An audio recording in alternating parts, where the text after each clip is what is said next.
سأدفع لك وأمدك بالأسلحة. سأقدم لك كل ما تحتاجه لتقاتل عني وتنهك عدوي، وفي النهاية ستخرج نصف رابح، وعدوي سيخرج خاسرا لا محالة، أما أنا ففائز بالتأكيد. تلك الحرب هي لعبتي، وما أنت إلا بيدق بيدي أحركه كيفما أريد. الجميع خاسر وأنا الرابح الوحيد. واشنطن قد تكون تلعب بالنار، لكنها لن تخرج خاسرة. هذا ما يمكن أن يوصف اليوم، فلا مليارات تدفع عبثاً، ولا نزاع سياسي وخلافات عابرة للقارات تذهب مع الرياح. مكاسب ومطامع تهرول لها أمريكا، والجميع بات يعلم ذلك. هل ضحكت واشنطن على العالم، أم أنها كسبت في الوقت الذي يخسر به الجميع؟ تلك حرب أوكرانيا، وفي هذا الفيديو سنروي لك ما كسبت واشنطن من تلك الحرب.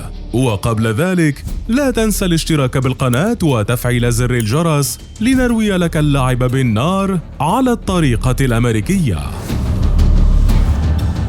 أشهر أو بضع سنين، لكنها في النهاية سيعلن خلاصها. الحرب الأوكرانية التي أطلقها الرئيس الروسي فلاديمير بوتين تستمر عجلتها بالدوران دون توقف، تحصد الأرواح ويرتفع معها عدد الخسائر. روسيا تضرب بكل قوتها، وأوكرانيا تستميت للحصول على الدعم من الغرب. أما واشنطن فترفع يدها بالدعاء أن تستمر الحرب طويلا. كيف لا؟ وهي التي كما يصف كثيرون هي من أشعلتها منذ البداية.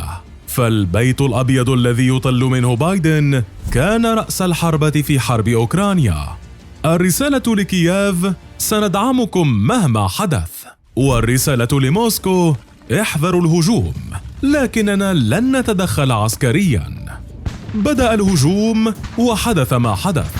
لم تدفع واشنطن بقوتها العسكرية، وأعلنت بشكل صريح أنها لا تريد دخول حرب مع روسيا، لكنها في الوقت ذاته قررت دعم أوكرانيا إلى الأبد، وحشدت معها كل دول أوروبا للوقوف بوجه موسكو، ليس دفاعاً عن الحرية أو حتى الديمقراطية الأمريكية، بل بحثاً عن مكاسب من الصعب أن تحدث دون تلك الحرب، ومن المستحيل أن تحققها واشنطن وحيدة دون بيادق تقاتل لأجلها. البداية كانت بقرارات سياسية، لكن ما تلاها هو ما سيجلب المكسب لأمريكا. فبعد مرور شهرين من اندلاع الحرب في كييف، وبعدما حصدت آلاف الأرواح، خرج الرئيس الأمريكي جو بايدن ليقول: لا نهاجم روسيا، نحن نساعد أوكرانيا في الدفاع عن نفسها ضد العدوان الروسي. وأشار إلى أن بلاده أرسلت 10 أسلحة مضادة للدبابات لكل دبابة روسية تقاتل في أوكرانيا، وهي بطبيعة الحال الأسلحة التي تكلف خزينة واشنطن الكثير. لم يكتفي بايدن بذلك فقد طلب من الكونغرس الأمريكي أن يرصد 33 مليار دولار إضافية للحرب في كييف، موضحاً أن بلاده لا يمكن أن تقف على الحياد أمام ما وصفها بفظائع وعدوان روسيا. وفي ذات الخطاب أشار بايدن إلى أن أمريكا لن تسمح لروسيا بممارسة ابتزاز الغاز على حد وصفه، وذلك للضغط على حلفائه الأوروبيين للتراجع عن دعمهم لكييف. ذلك الخطاب الذي ذكر فيه بايدن العديد من النقاط والتفاصيل يمكن القول أنه كان يصف مكاسب بلاده بشكل دقيق وسريع. فإذا كانت ستدفع المليارات فحقها سيصلها، وإذا قالت أنها لن تسمح لروسيا بابتزاز الغاز فإن الغاز سيخرج من أراضيها.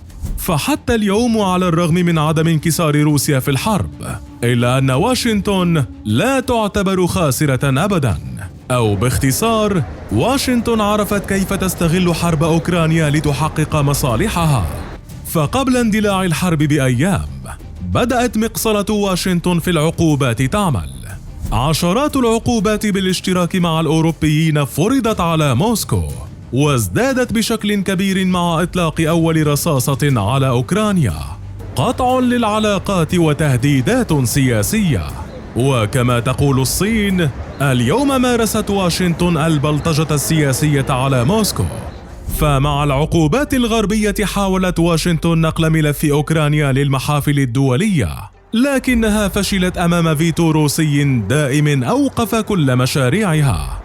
واشنطن سعت منذ بداية الحرب لعزل روسيا سياسيا بشكل كامل، خصوصا عن الدول الأوروبية ومن ثم الشرق الأوسط، لكنها نجحت في الأولى وفشلت في الثانية بشكل كبير.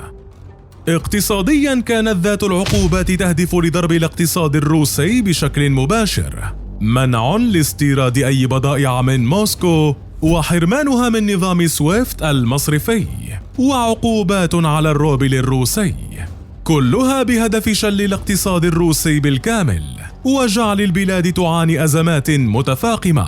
وفي ذات الوقت دخلت واشنطن في محادثات مع الأوروبيين للبحث عن بديل مناسب عن الغاز الروسي ليحل معضلة الطاقة في القارة الأوروبية. وفي ذات الوقت يمنع روسيا من بيع واحدة من أكثر الثروات توفراً في البلاد لتجعلها تعاني الويلات اقتصادياً. أمريكا كانت تطرح العديد من البدائل، ومن بينها كانت أن تحل هي بدلاً عن روسيا في ملف الغاز. وبالفعل انطلقت الشحنات الأمريكية نحو أوروبا دون توقف، حتى وصلت للذروة في يونيو من العام 2022، حيث قالت الوكالة الدولية للطاقة أن حجم شحنات الغاز الطبيعي المسال الذي تصدره الولايات المتحدة إلى أوروبا تجاوز للمرة الأولى كمية الغاز الطبيعي الذي ترسله روسيا إلى أوروبا عبر خطوط الأنابيب، وهذا وهو ينقل بحرا في طريق شاقة للغاية حتى يصل للأوروبيين. لكن واشنطن سعت بكل ما تملك لتنفذ ذلك المخطط. وعلى الجانب الأهم، أرادت واشنطن أن تنهك موسكو عسكريا، وذلك من خلال حرب مفتوحة في كييف لا يخرج منها منتصر، وحتى إذا خرج فسيخرج منهكا لا يقدر على القتال في بقعة ثانية، وحتى لا يفكر في إشعال أي توتر جديد حول العالم. منذ بداية الحرب عملت واشنطن على أهداف معينة اتضحت مع مرور الأيام، تتلخص في عزل روسيا اقتصاديا وسياسيا بالكامل، ومن ثم إنهاك قوتها العسكرية بأكبر قدر ممكن، وأخيرا أن تكون البديل عنها في قطاع الغاز لأوروبا لتصبح رقبة الأوروبيين تحت أيديها. مع ذلك وحتى اليوم لم تكن الخطة الأمريكية هي الأنجح، فعسكريا روسيا لم تستخدم كل قوتها في أوكرانيا، وسياسيا لم تنجح أمريكا بفرض أي قرارات على موسكو.